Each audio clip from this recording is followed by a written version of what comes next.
And welcome, Hoosier fans, to another disappointed episode of the Assembly Call. As tonight, your Indiana Hoosiers fall to the Purdue Boilermakers in another blowout in Mackey Arena, 86-75.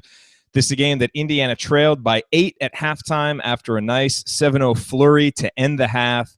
And Purdue just kept Indiana at arm's length the entire second half. They eventually built a 15 to 16 point lead before a flurry by Indiana there at the end of the second half, cut it to 11.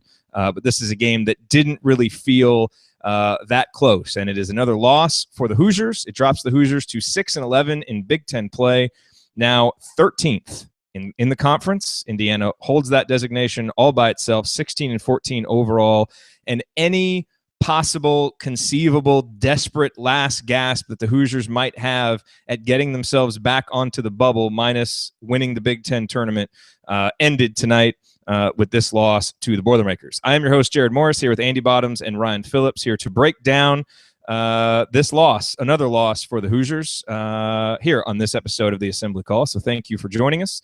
And we will begin this episode as we begin every episode of the Assembly Call, and that is with our Hoosier Proud banner moment. Look, there weren't a lot of moments to get really excited about tonight, but I think it's pretty clear what the single most exciting moment of the night was, and it was the moment in the second half when Indiana actually, for a brief moment, felt like it was competing, felt like it was coming back, and that was at about the 10.5-minute mark, when the Hoosiers cut it to 57-51. That actually happened. Indiana was within 6. They had scored a couple of buckets. They were on a bit of a run. And who was it that made the bucket? It was Tim Priller, who hit a nice little turnaround jumper, the possession after really battling inside for a rebound, which Juwan Morgan ended up getting. But that is the banner moment. And you could even take a possession a couple of plays later when Tim Priller executed a beautiful prill and roll, set a pick, rolled to the bucket, scored. He actually did that twice. Tim Priller came in, scored 6 points in the second half, and wasn't a sideshow. He was a competent player for Indiana who provided some energy, who provided some effort, and most importantly, on a night like tonight, provided some fouls because Thomas Bryant and Deron Davis both fouled out, playing only limited minutes. That's what opened the door for Priller to get his time. And frankly, for the second straight game, he sparked Indiana a little bit. And while he's never going to blow you away, and, you know, this isn't like now Tim Priller should be playing 30 minutes, for a team that has struggled so often this year to find consistency and to find guys who seem to understand their roles and are willing to accept them and play them to the best of their ability, Tim Priller has at least shown that the last couple of games. And so kudos to Tim for getting his minutes, for making the most of them. And again, for that one brief moment in the second half, the Hoosiers had it within 6, and it was in large part because Tim Priller came in and gave this team a spark. And so a hat tip to you, Tim Priller, tonight's Hoosier Proud banner moment on a night when there wasn't a whole lot to get excited about. All right, well, tonight's banner moment, as always, brought to us by our friends at Hoosier Proud, an Indiana-based brand by Hoosiers for Hoosiers. Hoosier Proud offers a line of t-shirts and accessories that are unmatched for anyone who wants a unique, stylish way to display their own pride in being a Hoosier. And right now, we are continuing to co-host the deal with Hoosier Proud. It was originally going to be 1 week, but we extended it for another week. So if you use the promo code THANKYOU20, you can go to HoosierProud.com and get 20% off anything. So any of their Indiana t-shirts, any of the Assembly Call t-shirts, all the different designs that they have. And if you want to get our sweet Assembly Call zip-up hoodie, with the Assembly Call logo on it, get that at Hoosier Proud. And in addition to the 20% off, you also get $11 off the zip hoodie. A lot of people have been sending me their pictures wearing their zip hoodie. It's awesome to see. So go get that before the prices go up, before the promo code goes away. HoosierProud.com, promo code THANKYOU20. I believe we're taking that away this Friday. So only a couple more days left to get that. All righty, well, let's make the extra pass, find the open man, and get some opening thoughts from the rest of our team. We start with Andy Bottoms. Andy, your Bottoms line on tonight's IU loss brought to us by Bracketology.fm.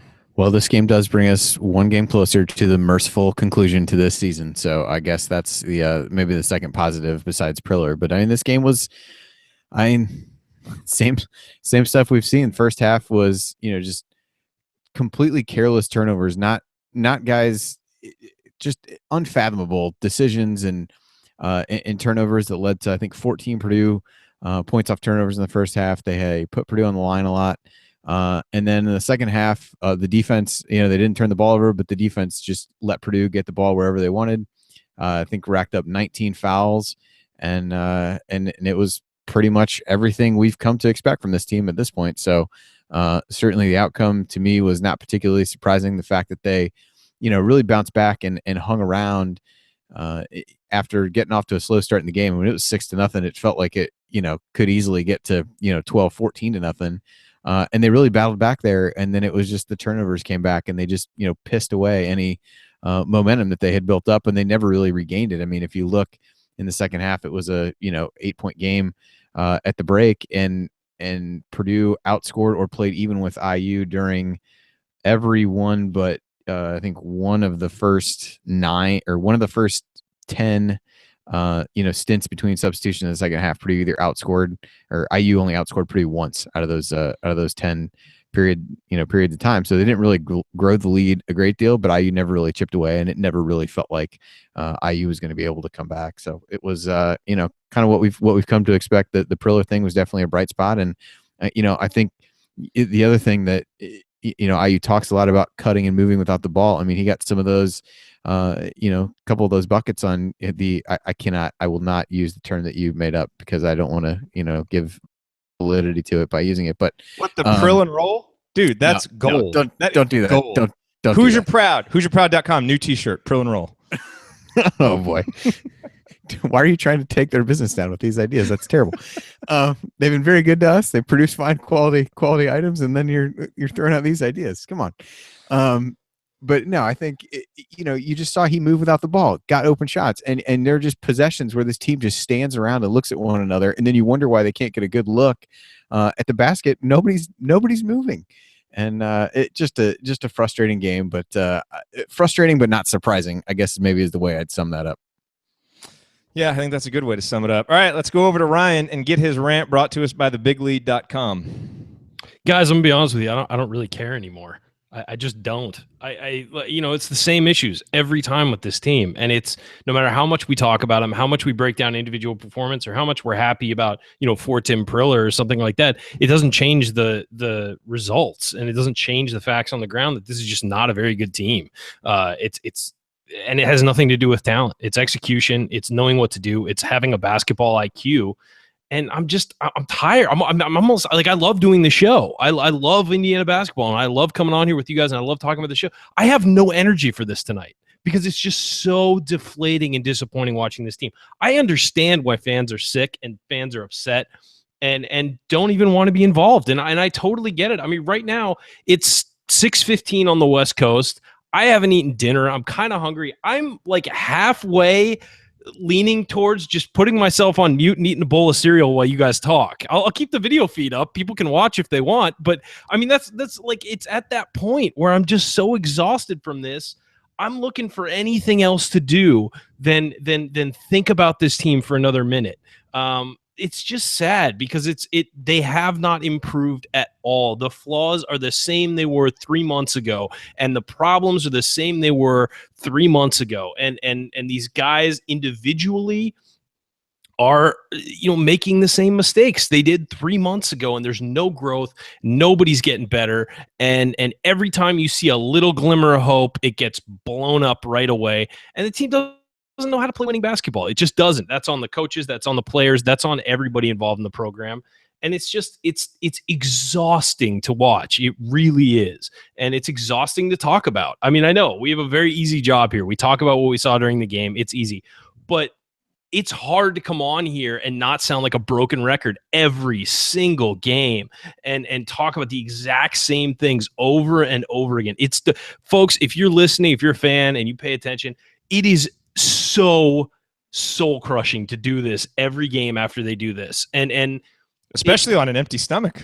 Exactly. I'm seriously really contemplating just pouring myself a bowl of cereal right now. I'm hungry. It's also sad that at night you're going to eat cereal for dinner. Come on, man. I can't leave. We're in the middle of a show. It's but no, I just it's exhausting and it's tiring and it wears us down. And yeah, again, we have an easy gig. We come on, we flip the switch and we talk about the game and we talk about the team and there are worse jobs in the world. But my God, is it hard some nights. And this is another one. And kudos to Purdue. They played well, all that stuff. But at the same time, Indiana just is not a good basketball team. No, we're not. Frankly, one of the more disappointing elements to me of the second half is that Indiana actually did a pretty good job in the second half of cutting turnovers down, because they were up at over 30% in terms of turnover percentage in the first half. They ended the game right around where they ended the first Purdue game, which was at 20.6%. So they only turned it over a small handful of times in the second half. The problem is they just weren't very good. And it's almost like we've been able to kind of blame the turnovers for why Indiana has been bad in large parts of this season. And that has been true, but it's disappointing that they were able to cut down on those in the second half, and it didn't make that big of a difference. Because frankly, from a numbers perspective, there were a few things that were okay for Indiana today. I mean, Indiana grabbed 40% of their misses, a 40% offensive rebounding percentage, which against a team like Purdue, that is one of the best defensive rebounding teams in the country, is really good. Indiana held their own on the defensive glass, as Purdue only got 27.6% of their misses. So there were a few things that kind of went Indiana's way. They actually had an assist-turnover ratio of 1, which I think is the first time in 8 or 9 games that hasn't been negative. So a few of those things were okay, but then you look at the free throws, and Indiana goes 13 of 17 from the line, Purdue 28 for 33 from the line, and yet again, probably the biggest issue for Indiana, even worse than the turnovers, is Indiana's just inability to get to the line and how much they fouled. And, if you want to blame that on some officiating and some of that and the inability to work the refs, it probably all plays into it. But I think I saw Alex Bozich tweet out in the second half, Indiana has a deficit of 90 in terms of free throws attempted in Big Ten play. You're just not going to win Big Ten games consistently like that. Let me jump in here real quick. And no, don't worry, I'm not going to talk about officiating or fouls or anything. What I'm going to say is it seems like all year we've had a situation where Indiana has some good numbers in every game. There are almost no games this year where Indiana, it's been like, the numbers are just awful. And Michigan, I think, is really the only, the road game at Michigan is really the only one where all the numbers look bad. And the problem is this team just isn't complete and doesn't play a complete game. So they'll get great, they'll be a great rebounding team. They'll have a game where they don't turn it over as much. But the team can't play offense. It doesn't have a set offense that it can work, well. They just play Olay defense, and then when they do gear up and play some defense and can hold the other team under like 45% from the field, they wind up sending them to the line 30 times. I mean, there's always something with this team. They cannot get out of their own way and play 40 minutes of solid basketball. And it's so disappointing because, again, you see the glimmers like, hey, this team is a great rebounding team. They can hang their hat on that. Well, yeah, but if they hang their hat on that and then they're not playing offense and finishing around the rim, it doesn't matter how many rebounds you get if you can't put the ball in the hoop. Oh, they're shooting really well tonight, but they're letting the other team drive right by them. It doesn't matter how well you shoot if you don't stop them defensively. Oh, they're playing great defense, but they're not on the same page offensively. Doesn't matter. I mean, there just is no balance, and there's no advancement for this team, and there's no they just haven't grown up. It's an immature team, and they play immature at the wrong times. They play immature top to bottom. It's everybody on the roster. Even the guys who play hard. I mean, Josh Newkirk, we've talked about him repeatedly. His effort has been so much better over the last month and a half. He is one of the few guys, along with Prilly tonight, who really played their tails off. I think Thomas Bryant plays hard. It's unfocused energy, and we've talked about that. He allows his motions to get too much of him. But you look at a guy like Josh Newkirk, and while he's playing hard and he's playing much, much better, he still plays an immature game where he makes stupid passes and dribbles into defenders. And, it's little stuff that last year's team never did. And that's what's so disappointing is that we're, 11 months away from that team finishing its season, and this is what we've got. And it's a lot of the guys who are on the same team with those guys. And this is what we've got. You're pretty worked up for someone who said he doesn't care. I'm starving. I'm half delirious at this point. I don't even know what I just said. Yeah, it's like, but we talked about I think this was a couple years ago. We kind of talked about like whack-a-mole basketball, where it was, you plug one hole and another one springs open, and then you go and fix that one, and you just can't keep them all down. And you just see, the guys getting in foul trouble. Some of the fouls were just dumb. And you were there a couple in there that were questionable? Sure. But in some of those cases, you just can't put yourself in a position to do those things. And even if Davis didn't think he fouled him on, the shot that he fouled out on, he had wrapped his arm around him right before that. So it's not, it's just a poor understanding, I think, of what needs to happen. And I think that some of that's, immaturity that you mentioned, Ryan. But yeah, it's whack-a-mole basketball. It just can't, too many problems, can't keep them all down at once. And to your point, games here and there where they show improvement in certain areas, and then it's just something else that crops right back up and beats them down. On the bright side, we did learn one thing that Indiana can count on now. We're going to talk about that here in just a minute, coming up next on the Assembly Call. First, I do want to take a quick minute and tell you about our other sponsor, SeatGeek. Buying tickets online for sports and concerts has been a confusing process for a long time. It's always been hard to find the best deal for that game or show that you want to go to, and none of those older ticket sites want to change that.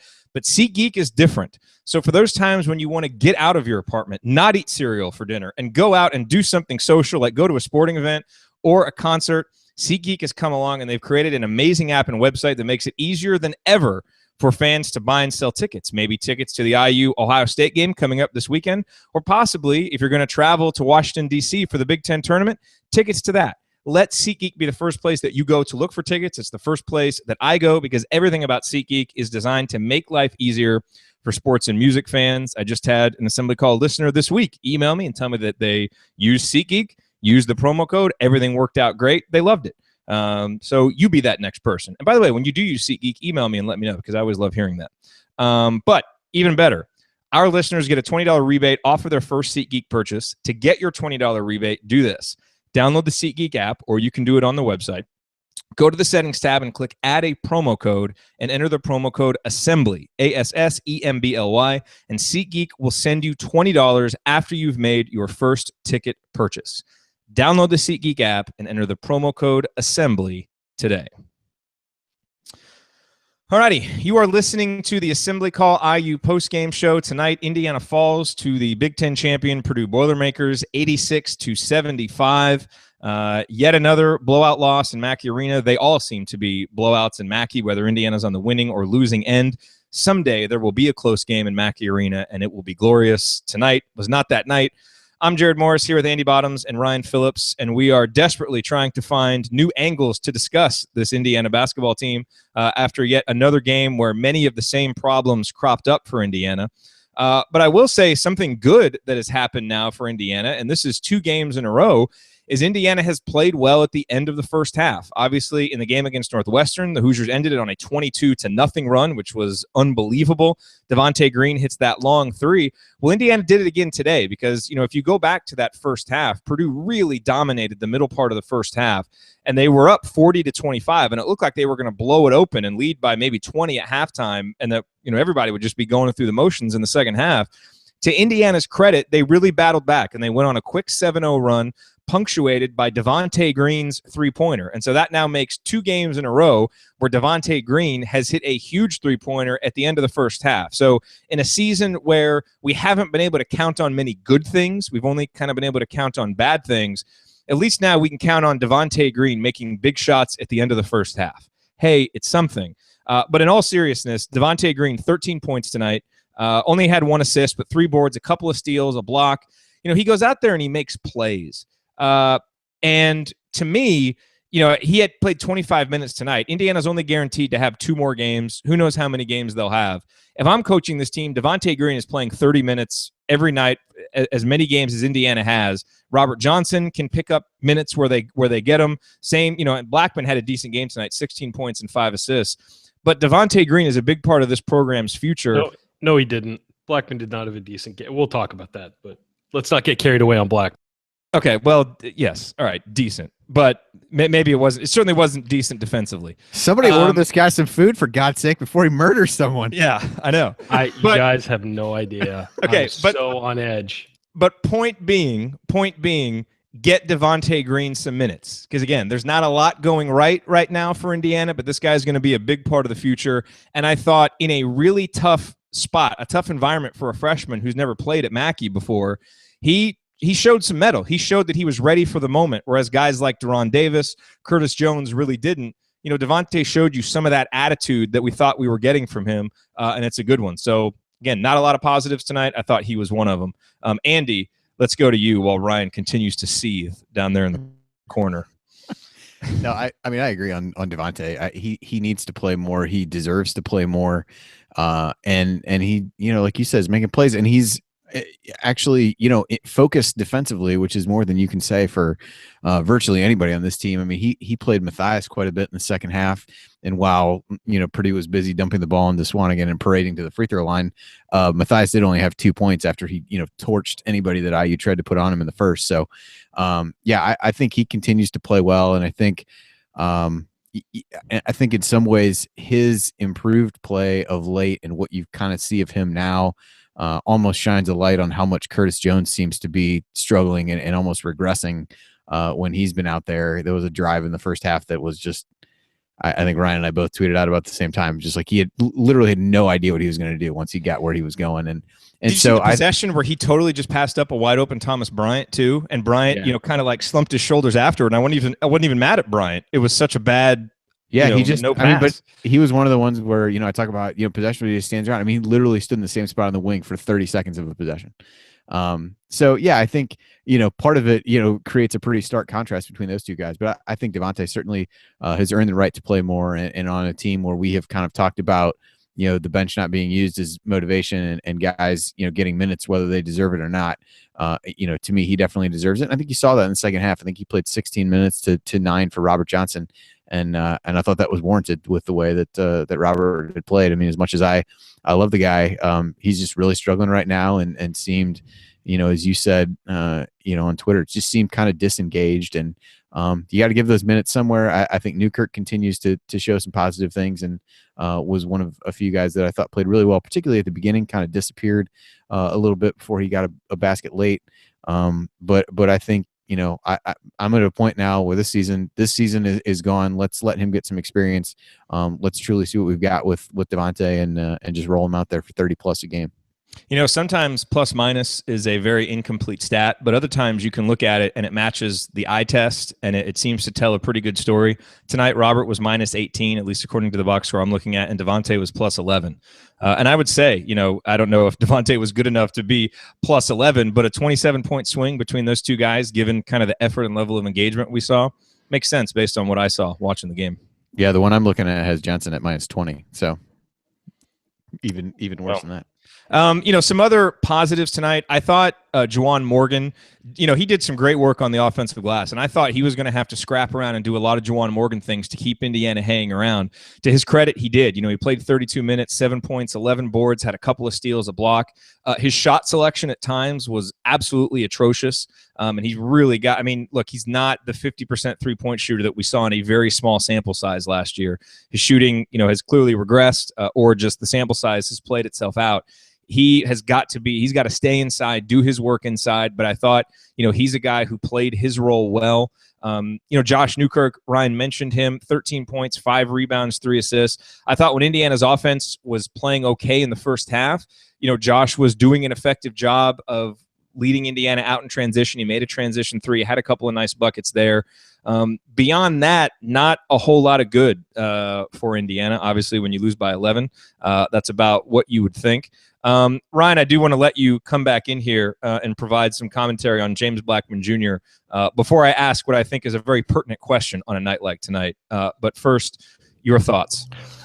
Look, James hit some shots. He was aggressive at times on offense, but too often he's what basketball junkies would call a ball stopper. They'll be reversing the ball, and it gets to James, and it stops because he tries to do, either he shoots the ball or he tries to do a one-on-one move to go to the hoop, and that's not team basketball. It's not team offense. You move the basketball. If you don't have a wide-open drive, there's no reason for you to go one-on-one unless there's 8 seconds left in the shot clock or fewer. He's a ball stopper. He's a guy. It's like a perfect example of that is a guy like Carmelo Anthony in the NBA. The ball comes around to him on offense, and it's not going anywhere. He might throw it to somebody with 2 seconds left in the shot clock to sort of bail himself out if he can't get anything.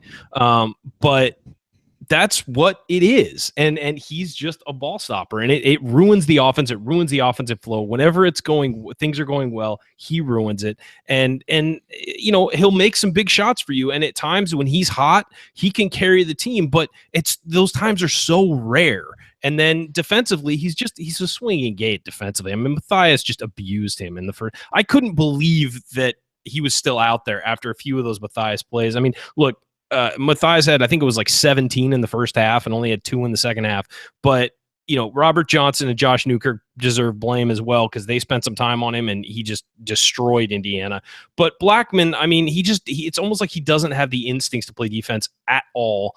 He didn't know it was almost like he didn't know that Matthias was a knockdown jump shooter because he just let him get open time and again, and the guy was just destroyed him. So it's the same stuff with James. Yeah, he's so talented offensively when he wants to be, but he doesn't play within the team concept. And then defensively, he doesn't offer you anything. So yeah, he scored 16 points, hit 2 threes, was 5 of 9 from the field, above 50%. But how many points did he give up, and how many times did he prevent Indiana from scoring? So that's why I said, it wasn't a good night from James, even though he was our leading scorer and added 5 assists. There was just so much he did that was poor that I just think that it was an overall negative for him. Yeah, I mean, he does defend a lot of times like a guy who has spent his entire basketball career believing he can give you 2 and he'll go get 3. And that's kind of the mentality that he defends with a lot of times. So let me ask you guys a question, because, we've spent a lot of this season hearing Tom Crean talk about the lack of leadership. Obviously, we know the injuries that Indiana has had, the depth issues that has brought to the forefront. What are these injuries you speak of? That feels like an underreported storyline. It was actually kind of funny. Let's talk more about that.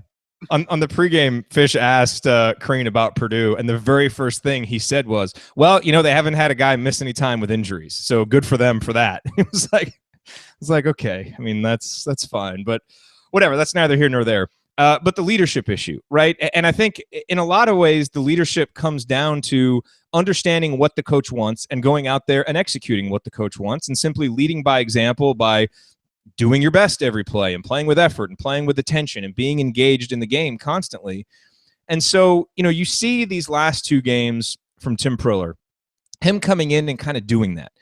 Now, look, Tom Crean has been coaching basketball for a long time, and he is not actively out there putting lineups that he believes are going to put the team in a bad position to win. Now, you can argue with whether his decisions are right, but he's making decisions that he thinks are the right one. And so I have to assume that maybe Priller has played better in the Northwestern game and in the Purdue game than perhaps he has shown in practice. Because if not, it would seem like, and I mentioned this on the show maybe 5-6 weeks ago, this is a junior. He's on scholarship. At what point is it fair to expect him to be able to play 4 or 5 minutes in a game where guys get in foul trouble? And we've seen that happen, but we haven't seen him play. And if he's a guy who's going to come in, set screens, can do some little pick and roll stuff, get you some rebounds, give you some fouls, why has it taken this long for him to play? And I can only think of one of 2 reasons.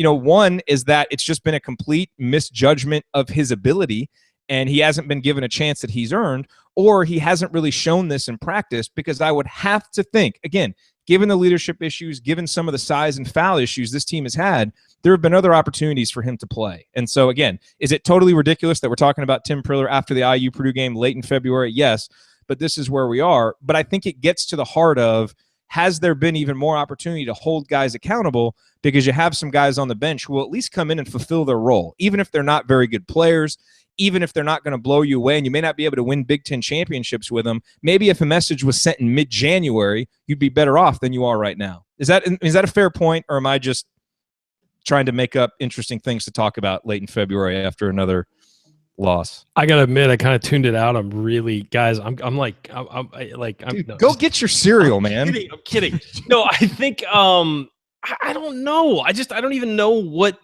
to do about this team. I legitimately don't. I don't know what's gonna help things. What would change things? I mean, should they play Priller more in the finale? Should they do that? I mean, it's if you could actually get the guys who are talented enough to win games, to actually. Okay, but that's the question. Then maybe you hold them accountable, or like, could something else have been done? And we're not back there. I know we don't know the full context, so it's kind of an impossible question.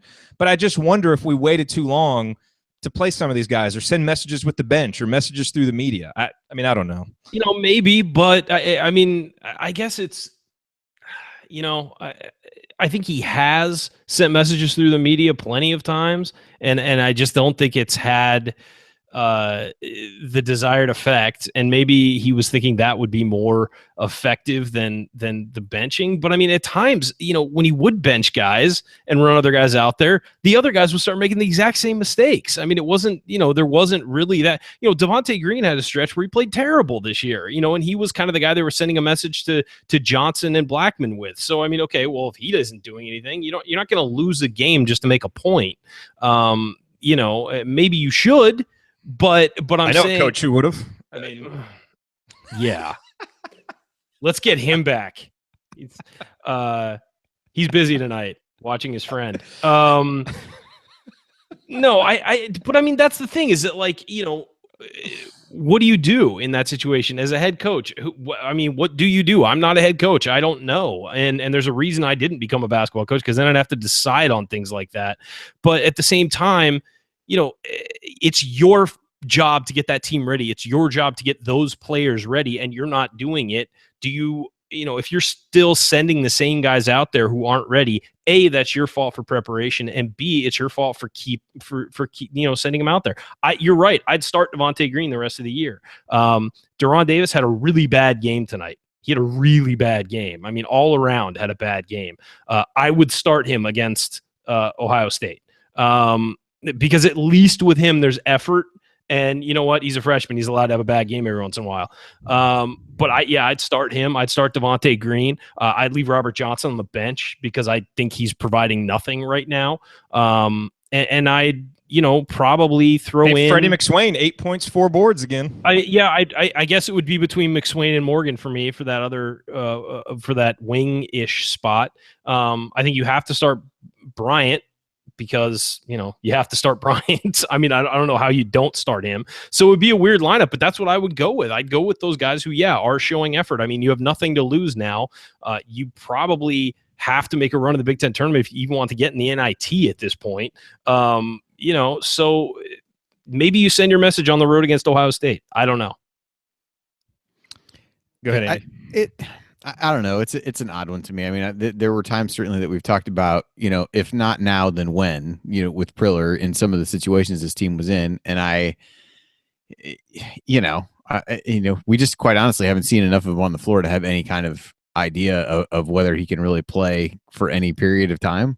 But like I said earlier, I mean, the part that you like is a guy who clearly has a role, is willing to play it, moves without the ball, sets a bunch of screens that nobody runs off of, but sets a bunch of screens. So that's cool. Maybe him setting those will force somebody to actually cut and be like, well, I feel bad. Tim's just kind of standing there. Maybe this guy's milling around. Maybe I should do something. Yeah. So I don't know. I tend not to read too much into it. I feel like it's an easy thing because we're in some ways trying to find new stuff to talk about that we haven't beaten into the ground over the course of the season. I would like to think that, Crean has certainly played guys who don't seem like they would, fit into a game situation before. Hasn't been afraid to do that. You think back to like Ryan Burton and Harrison Ego, at times last year to give him a spark. So I guess I tend to say if he thought he could do something that he would have, and perhaps we've just reached a point of desperation where it's, I don't really know what else to do. And it's kind of worked out, whether that's sustainable or not. Quite honestly, there's not enough games left in the season to figure that out. But, I think in general, there have been missed opportunities to really use the bench to motivate guys. But, you can come out in the media and blast people all you want about not being leaders, and then to go roll Blackman out to start the next game again. I'm not really sure what is those words ring kind of hollow at that point from my perspective of, you've got a guy who clearly doesn't apply himself on the defensive end, whether that's inability, inattention to the scouting report, as Ryan said, with, Matthias, whatever it might be. I just think that, actions speak louder than words, and it's easy to sit there and kind of throw these guys under the bus. And while I did bench Johnson there, and kind of benched him at times tonight, I guess I'm not sure who the biggest culprit is of that to really say, hey, we're gonna do this. And if you bench guys who weren't playing well, I'm not sure that this team would be able to field 5 players that we could put out there. I mean, struggled to come up with what we would think is a good starting lineup against Ohio State, which is probably about as telling as it gets. Yeah. And Morgan, how many games in a row is that for him coming off the bench? I feel like he's played better in the games that he's come off the bench. Yeah, I'm not sure. I think it's at least the last couple. And maybe it's more a function of him getting healthy than coming off the bench. He looks more. He looks more like the guy that we thought he was going to be this season, that we saw. Yeah, he started the second half tonight too, and I think that was an indication that he clearly deserves to be starting, and he's back to being healthy. I don't know if they're still monitoring his minutes or not, but he looked like, he played 32 tonight, so I think that he's probably off that restriction. Yeah, he's come off the bench the last 4. Last game he started was the home game against Michigan, but he came off the bench against Minnesota, Iowa, Northwestern, and Purdue. All right, well, coming up on the Assembly Call, we desperately search for a storyline that we haven't beaten into the ground already. Stay with us, see if we are successful. First, I do want to take a quick minute and tell you why you should activate your free Assembly Call membership. There are 3 quick reasons. Number 1, it's quick and easy, so go to assemblycall.com/join. It takes you literally 15 seconds. Number 2, and most importantly, it's how you get our best content. So by joining, you'll receive our weekly 6-banner Saturday IU Hoops news roundups, which have value during the season, but are even more valuable in the offseason. So you don't have to try and keep tabs on everything that's going on. You get a nice, neat weekly digest in your inbox to keep you up to date. You also get our detailed post-game analysis emails, which we'll be sending out tomorrow morning after this game. And third, it's how you connect with us in the Assembly Call community. So only members get access to our moderated post-game live chat, as well as our discussion forum. So if you like what you hear on the Assembly Call, then being a member is the next logical step. Join us for free at assemblycall.com/join. You are listening to the Assembly Call IU postgame show. I am Jared Morris here with Andy Bottoms and Ryan Phillips, breaking down Indiana's 86-75 loss to the Purdue Boilermakers tonight. The loss drops Indiana to 6-11. The Hoosiers are now in 13th place. Guys, I will harken back to the preseason. I don't remember if it was on our show or if it was on Podcast on the Brink, and we were doing preseason predictions. And I believe I said that Indiana's late season schedule was going, and the team's youth and inexperience would cause a late season slide, and the team would play poorly in February before rebounding to win the Big Ten tournament. That prediction was met with much derision and much laughter. All I have to say is right now, with the way things are looking, there's a chance that it could come true. So as we look again for positives, maybe nothing. No. If that's what you're going for a positive, I don't. I mean, like, are we just, we're just grasping at straws at this point. We really are. So, it's almost worth like just starting to go ahead and look towards the offseason. That's actually okay. So that is really where I was going to go, and it's interesting because Tom Crean was asked something about the future, and he said, I saw a couple of tweets about this. Andrew Hussey says, "I don't coach for the future. I coach for the present." And of course he does, as he should. I mean, he's got a coach to win the next game. I'm sure in his mind, I'm sure in the players' minds, they've got a chance to go win the Big Ten tournament. And in a Big Ten that is, not as good as normal, if a team's ever going to come from 13th place to win it, maybe this is the year. Not that any of us have any faith in Indiana in the Big Ten tournament anyway. But, let's look toward the future, because what have we learned in these past few games? Someone asked me in the Q&A that we did earlier this week, what's your starting 5 for next year? And it's kind of hard to figure. Number 1, you don't know who's coming back, and number 2, you look at a guy like Curtis Jones, who you think should be able to take on more of a role as a sophomore. I don't know that I've ever seen a guy regress more from his first game to where he is now, where he almost has no business being on the court right now. Just has no confidence, no real. Almost has no business being on the court. I'm trying to be charitable, but yeah, no, you're right. He looks lost. He's nothing but a guy who moves the ball from one place to the next, and sometimes he doesn't even do that. So you're right. He looks lost out there. He has no self-confidence. That's the real issue. You can see it in his jump shot. I mentioned when Indiana, we did our recruiting podcast about that in the offseason, was that on his 3-point shot, his feet are really close together, and that's a really weak position. You're not, if you're anywhere, try putting your feet together and jumping, and then put your feet shoulder width apart and jump. You'll see why there's a problem with that, and that's a simple thing that should have been corrected in the offseason program should have been corrected months ago. But you watch him pull up for a three, or you watch him, in rhythm try and get it, and he puts his feet almost right next to each other when he jumps for a shot. That's little stuff. And I know that seems like a really technical detail, but that's day one stuff for basketball. And it's amazing to me that he's still doing stuff like that. And then when he gets the ball on offense, he just has no idea what he's doing. Tonight, he drove into, a crowd of Purdue defenders, jumped and threw it backwards through the middle. And there was just nobody there. He didn't have any plan. And you're talking about, I know, and you're talking about him regressing and what to expect from him. But I mean, that's basic basketball stuff that by the end of his freshman year, a guy who's played a decent amount of minutes should not be doing. By the way, there's a hashtag going on right now on Twitter. Hashtag still no cereal. Yeah, I started that. Get this man some cereal. Andy, as you look forward, because I know Tom Crean's not coaching for the future, but again, outside of hoping for NIT seeding, there's not much for us as fans. And a lot of it's going to depend, of course, on who's the coach next year. So that could change a ton, and who comes back and all of that. So it's wild, rampant, meaningless speculation, but it's all we've got. I mean, who has stood out to you from a good or bad perspective in terms of, what they can bring next year? Yeah, I'm not one who has a great handle on the incoming recruits. So if I tried to offer any kind of starting five, it probably wouldn't include those just out of sheer ignorance. So well, just to let you know, Justin Smith is a talented guy, but I don't think anyone expects these recruits to be starters. They're guys with some talent, but it's going to take them some time to develop. Yeah, Smith looks like a guy who can come in and contribute next year, but he won't be a starter. I think I really like his game, but he's not a starter. And Durham and more kind of long term, more probably with the most upside. He's a really interesting prospect, actually. Yeah. So I know the basics about the guys, but not enough to offer any firm opinion on them. I think. To me, if you make the assumption that Blackman, Bryant, and Anunoby are gone, and Jared, I saw you did that in answering that question, just because that's kind of what we entered the season with. Don't think we know enough one way or the other at this point. I think you've certainly seen enough from Deron Davis that he would be a starter. I think you've seen enough from Devonte Green that he would be. I think Newkirk has played well enough late in the season that you'd put him in that category, and probably Juwan Morgan, Robert Johnson, I would guess.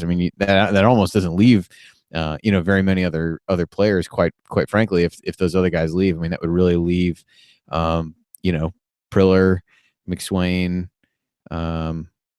Galen, and Jones on the bench. So I certainly think McRoberts, yeah. So if you're picking, of the guys that are there, that's probably what I would do. I think the guys that maybe it's just the youthful component of it, but I think, everybody feels, despite how he played tonight, good about Devonte Green and what he can become over the course of his time at IU. And I think, Green, we touched on quite a bit earlier, and Newkirk has improved quite a bit, and Morgan has as well. I think the struggle is that when you look at, most teams that end up being really successful, there's kind of that one go-to guy. And I don't know that any of those guys, to me, based on what we've seen from them this year, stands out, to be able to, play that role. Davis has, been fed the ball in spurts during some games, but again, late in the game, you need a guy to go get you a bucket. I don't know that that any of those five kind of fall in that category, which quite frankly, regardless of who's coaching, is probably a concern just from a personnel standpoint if things really play out how they do. So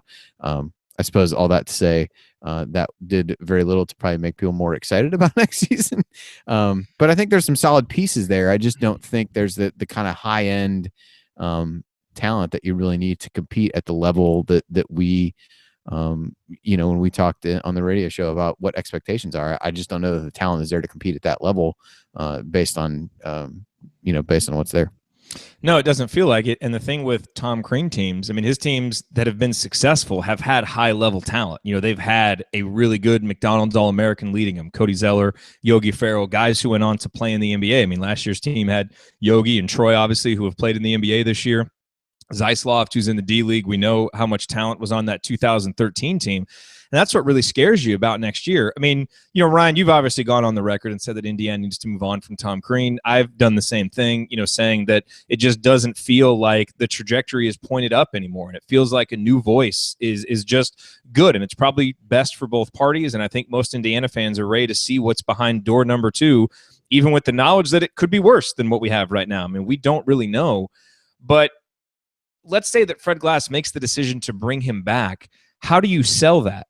Given what we've seen him do with this personnel this year, and with our understanding of the kind of roster construction he's needed to have a good season, I mean, barring some surprise recruit or transfer or something, it's just not in the cards for next year. Yeah, no, I don't think he can sell it. It's going to have to be the greatest sell job in the history of college athletics at this point, honestly, because from what I understand, boosters, longtime donors, people who are, whose pride in Indiana is steeped in the basketball tradition, are walking out.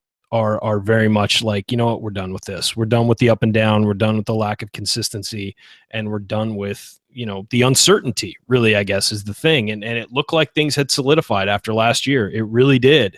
And the talent coming back this year. I mean, I think from a pure talent standpoint, this is a better team than last year. It's just missing so many of the elements that made last year's team not only good, but a next level team that could get things done and that could persevere through adversity. This team wilts in the face of adversity. And, teams take on the personality of their coaches, and teams also take on the personality of their leaders. And quite frankly, this team doesn't have a personality because it doesn't have any leaders. And so there's nothing to fall back on when things go poorly. Last year, this team had Yogi Ferrell, it had Max Bielfeldt, it had Nick Zeisloft, it had Colin Hartman, it had guys you could fall back on. And Troy as well, yeah. I was thinking more of the seniors, but yeah, I mean, Hartman was a junior, and so was Troy, and those were guys they could always fall back on, always lean on when things were going poorly, and have confidence that something positive would happen. Who's that guy this year? It doesn't exist, and so I don't think that's excusable. I don't, especially considering that's happened before. This isn't a unique season. If you look at 2 years ago, you look at 3 years ago, that's the same thing that happened. And so it's not excusable when that happens. One season like this, fine, understandable, reload next year, whatever. But this is 3 and 4 years. And no matter how great last season was, it does not overshadow what's going on this year and how poor things are and how selfish this team is and how much of a team they're disconnected. It's not a team. And so I don't think Fred Glass can sell it. If he does, he's going to face probably a mass exodus of money into the program. And you know what? I know money isn't everything when it comes to college athletics, but it has a lot to do with things. And it's the reason a lot of things get done. And it's not, I don't think he can justify this to the fans to have it continue going, because as we've talked about before, his only real other option other than firing Crean and letting him go or working out a buyout or something is to extend him, because you can't have him not have a 4-year contract. It kills recruiting when you do that. So his choices are really either to extend or let him go. And I don't think there's no way you can justify an extension.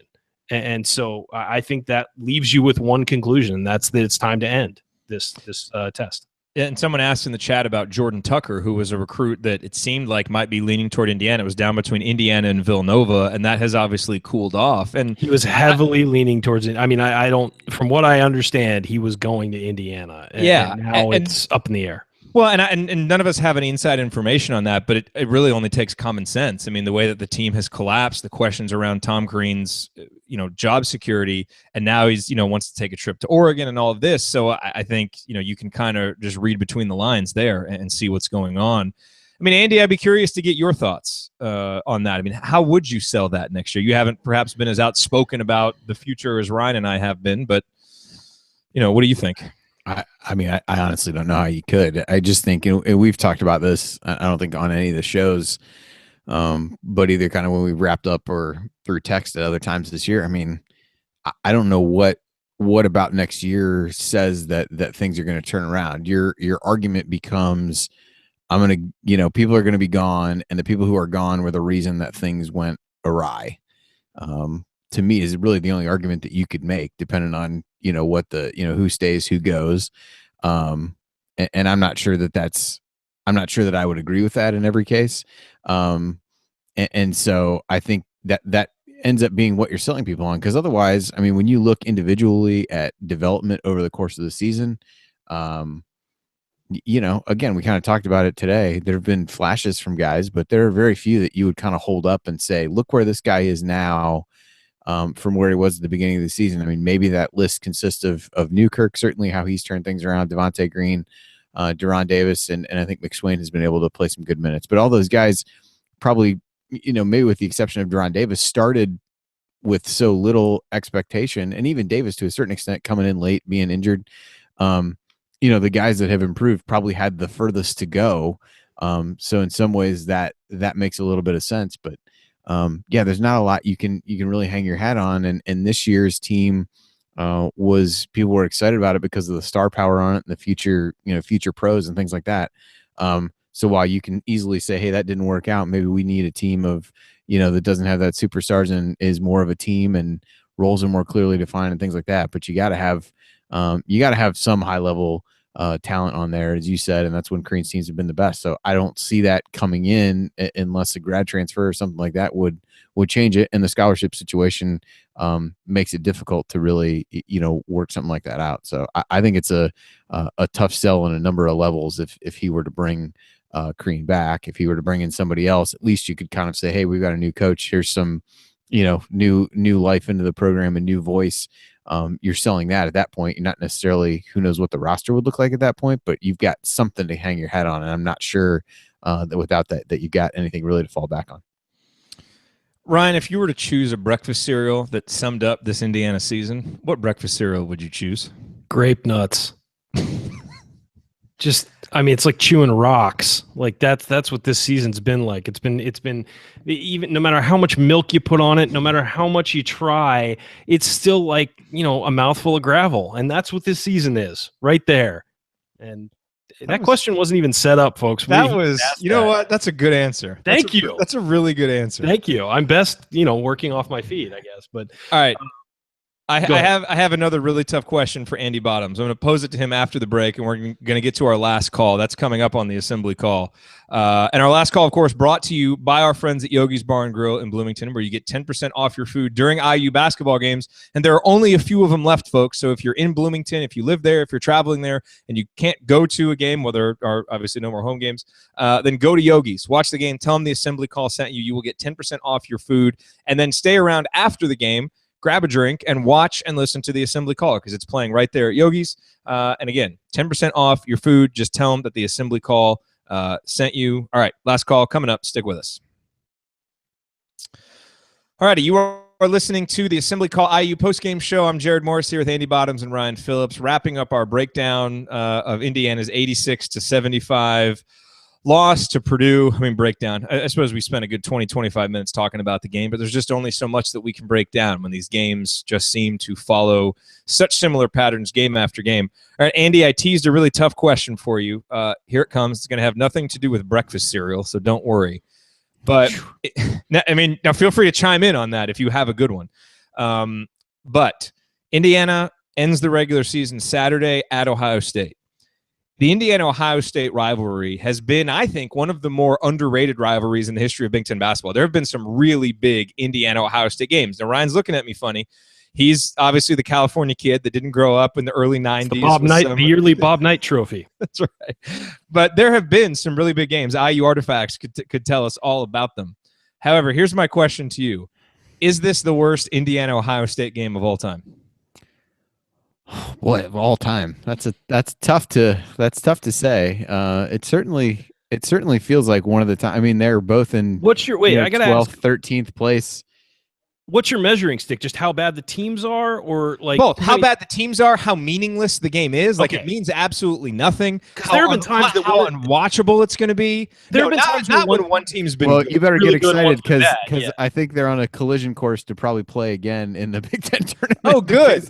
80 minutes. 80 minutes of IU Ohio State. That may not be true actually, but I don't know because Ohio State's 6-10. They're losing at Penn State at the moment, so who knows? So save up your enjoyment. I don't know. It's got to be pretty close. Even when IU wasn't good when Crean first started, I think that was when Ohio State was still really competitive. So this is probably in terms of where they have both fallen in the Big Ten standings, I'd say it's got to be right up there.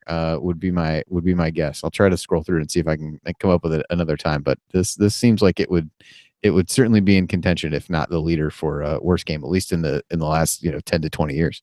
Hey, someone tell our producer we need to really make note of this cereal topic for bad games, because that's really gotten people going in the chat. Next time we have just painful losses like this, we got to bring up cereal again, because it really gets the conversation going. Hey, I'm not here to waste anybody's time, man. I bring up stuff. I bring up stuff that people are talking about. It's really out there. You guys got to really lock in with the average people out there. You're in your ivory tower, and I'm sitting here down in the trenches working to make this show better. Can we get live Periscope of you eating cereal after the show? At some point, sure. Why not? We'll just throw open a YouTube video after the Big Ten tournament. We inevitably have a soul crushing loss. I'll just sit here and eat, spoon some cereal in my mouth. I was gonna say we should actually start the tightest trophy for the Indiana Ohio State series and send the winning team a trophy if they win, and see if Mark is on board with it, because it's the battle for his soul every year. That's a good point. By the way, he is going to be unable to join us on the post-game show, but I did put in a request to see if he'll come on the radio show with us. So we can't promise anything. He hasn't even responded yet. But if he's there, hopefully he can join us for the radio show. He will have great insight on that game and just this season. So if you have a chance, go on to the Ringer and read his article about how bad the Big Ten is this year. It'll make you feel better about the fact that Purdue is good, because he, as I did during the game, dropped some knowledge on how awful Matt Painter is in the postseason. So you can feel a little better about that, at least. I mean, you can't feel better about our season. You might as well, feel better about theirs. That's right. All right, gentlemen, let's go to our Yogi's last call. Andy, you can bat lead off. Give us something profound here. I don't think there's much left to say that we haven't said already. Like I said, I think maybe my biggest takeaway is that it's just one game closer to the end, because I'm a lot like Ryan in the sense that, it's difficult to watch and to get excited about a team that, even when things are going well, you're just waiting for the same mistakes to creep up again. So we'll certainly be here after the Ohio State game and see what happens. A couple teams, flailing wildly against one another to try to get a win, and IU a chance to get their second road win of the season. But I mean, at a point when you're 2-8 in the last 10 games, and the 2 wins are a triple overtime win over Penn State and a 1-point victory that, kind of came from nowhere against Northwestern. This team is a few possessions away from maybe having a better record, but they're also a few possessions away from being, 3-14 at this point in the Big Ten. So there's very little good to say, and your attempt to look forward to next year did not make me feel any better about the future either. So thanks for that. Sorry. So right now in the chat, let's see. We've got, in terms of cereal comparisons, we've got all brand is as bad as the substitution patterns. This season is like eating a knockoff brand of Lucky Charms. Tastes bad when expecting sweetness. All good options. Hey, tweet us what breakfast cereal sums up this IU season. Tweet it to @AssemblyCall, and the winner will get, I don't know, something. We'll send them a coaster. Yeah. Or box a of cereal. Of their favorite cereal. Yeah, box your favorite cereal. Yeah. Because last year was like Cinnamon Toast Crunch, like the greatest thing ever. And this year, Grape Nuts. I'm saying, and I do say, I think that's my best take of the entire season, because it really works on a number of levels. I don't know. I just the season's the season. I mean, it's the same thing every week. It's why we get off on topics like cereal selection, because it's exhausting. It is like, I have been ready for this season to be over for 3 weeks, and I love college basketball and I love Indiana basketball, and I've been ready for this to be over and for a new regime and for everything else to be in here, to be different, and it's just exhausting. It's tiring. And I get it. Fans out there are tuning out, and I understand. I feel bad for the players because they're doing, they're trying. It's not getting done, and it's not working, and it's not advancing. And it's sad to see, because this is a talented group that just could not get it together. By the way, I've seen the live viewership numbers go up since we started talking about cereal. Megan might win when she said, when you don't let the Captain Crunch soak up quite enough milk and it shreds your mouth. That's true. That sums up the season. So we'll see. So keep sending us your cereal takes, because that's where we are here in the 2016-17 Indiana basketball season, as the Hoosiers wallow in the misery of a 16-14 record, 6-11 in Big Ten play. I mean, it just, at some point you felt like the season would bottom out, and maybe we would kind of bounce back up a little bit.